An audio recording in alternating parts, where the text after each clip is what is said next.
Hey folks, it's Sunday morning, probably sometime around 9 o'clock ish, and I just want to show you all how things are settling in. It's been a week since I began doing all of the major top cutting operations, and even the plants that were done Tuesday.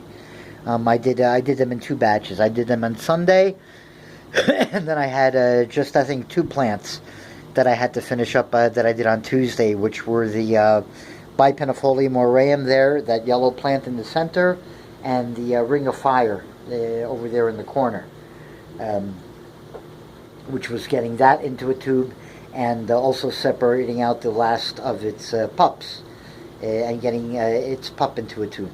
But the Pink Princess that I did Sunday, and the other Pink Princess that I did shortly before that, they are both putting out new leaves now. The Pink Princess here on the bottom, which you can really barely make out, you can see one leaf poking out between the two cupreas, the two alocasia cupreas. There's just a little splash of a pink splotch leaf between that cuprea and that silver aglaonema. That is now unfurling a leaf as we speak, and that Pink Princess top cut, the big one, is now filling in the last petiole with a new leaf. And I just finished straightening it last night. So yeah, I'm amazingly surprised by how well they've all taken the both taken and gotten over the trauma of the top cutting and transferring and all this fun stuff that I put them through. I couldn't be happier with how smoothly it's worked out. Everybody is now cranking out leaves. The Alocasia islanii, the Alocasia Ivory Coast, are back into growth mode. The Ivory Coast, I've got two or three new leaves coming out and two or three new growth points shooting out from the sprouting up through the aeroid mix bed in the pot. And the islanii as well is got sent out a runner, which is now poking up about 1.5 inches away from the mother plant. So very happy with that development. The propagations of the islanii aren't doing that great, but then again, they weren't in very good shape when I bought the damn thing. And I'm just happy to have at least one of the pieces, and it's the original, the most substantial of the, the original piece, the largest of the two splits. When I divided it, we'll call it the mother plant. Same idea as what happened with these two cupreas. That's the mother plant, that's a daughter plant from last year. And I basically split them in two. Did the same thing with the islanii this year. One of them is recovered and doing well. The other one, I'm still waiting to see what happens. Even though it hasn't managed to push out a leaf yet, it still may go into corn production and runner production and try to come back that way, which, I'm certainly fine with that happening. But I'm just happy that, at least I paid for one and ended up with one. And then I can work from there. If the first attempt at propagation doesn't work, well, there's always later on down the road. So there's that. The Monstera Thai constellation is also popping me out a new leaf as we speak. And so really happy with everything that's going on. The baby gigases are throwing me out new leaves. The Gupertia is flowering, and I do want to show you all how beautiful it looks. Look at that. I couldn't be happier with that plant. And that plant too, the rattlesnake. Both of these Gupertias have taken very well to me. I'm still waiting on that ornata, and I have another, there's an ornata, well, somewhere down in there is an ornata. I don't know if you can tell. Look for white and green and pinstripe leaves down in there somewhere, yeah. And we've got that one, and the other ornata I moved into the workroom and we'll see how that does. But for now, every single plant here on this wall is giving me new growth. Both the plants that were already done from a while back and the plants that were just done a week ago tonight.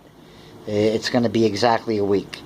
Now I have, the reason why there's a space here is I have on order, I just prepped this a little prematurely, but I just placed an order for 3 new alocasias.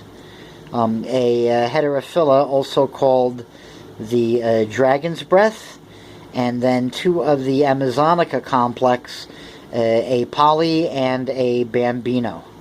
I'm assuming the Amazonica is a Poly because it's just called the dwarf Amazonica, which to the best of my knowledge is a Poly. The naming of these is the Wild West. Most of these places have no clue how these things are supposed to be named when they're selling them, and it's a little bit embarrassing, to tell you the truth. I feel bad for these people. They're not knowledgeable about what it is they're selling, or they just don't care. But at any rate, the Poly is not and should not be spelled P-O-L-L-Y. It should be spelled P-O-L-Y, and it refers to the plant being polyploidal. It has more than 2 sets of chromosomes in spite of having only 2 parents. It's a hybrid plant from 2 parents, 2 different species of alocasia, and instead of getting 1 set of chromosome from each parent, somehow it ended up with more than 1 set from each parent, either through a mutation or some other when the genes were combining, an extra strand or whatever got created, and it has 3 sets or 4 sets. That's what the poly comes from. It's P-O-L-Y, like polyethylene, right?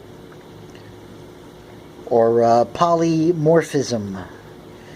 That's the poly in Alocasia poly. Not Polly as in named after a woman named Polly, or after a parrot named Polly, or after a song like Polly Wolly Doodle. Okay, it is poly as in polyploid. So, but anyway, I got one of those, and I got a Bambino. And the heterophylla, and then I have maybe 2 or 3 more alocasias, and then I'll be done, and I'll have fun propagating all of those over time. And then it's 2 or 3 philodendrons for the wall here, 2 of which hopefully will be a melanochrysum and a verrucosum, and then possibly a majestic, and then possibly a sotoroi. And that is it. But the 2 ones I really want are the melanochrysum and the verrucosum, and then next on the list is the majestic. If there is no melanochrysum available, I may get a sotoroi instead, because I really have to get a minimum of 3 philodendrons just to get a decent break on the shipping charges. So we'll see what happens there. So that's an update on everything, and I'm just sitting here chilling on Sunday, and you can see how everything looks from afar. I'm not going to go walking around and doing individual stuff.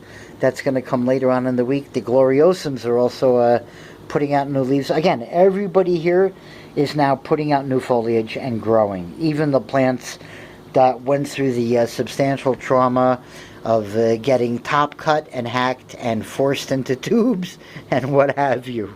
And I couldn't be happier. This is the time when you get to enjoy everything and just soak it all in every day and watch the little changes as they happen. And, prune a leaf here, move a stem here, etc., etc. I got new lighting as well on the Sullivan corner to help them out. Their foliage they're also cranking out nice and happily. So yeah, everything is copacetic. And so later on in the week I have another flower stalk coming up on the Capricious Medallion, so we'll do a focus on that in a couple days once the stalk comes up. And I'll show you guys in detail how it opens and flowers. The flowers are actually really cool when they come out. And we also have new leaves coming out on that baby gigas, which we'll cover. And well, we'll cover everything. But for now, it's just a general view. There's the future home of the new alocasias I'll be getting, hopefully the end of this week. They'll be arriving. And then now you can see, also I want to show you all the spider plants. But here you can see the main wall body, all filled in on the lower half. Now waiting to fill in on the top half. Okay, folks. Have fun.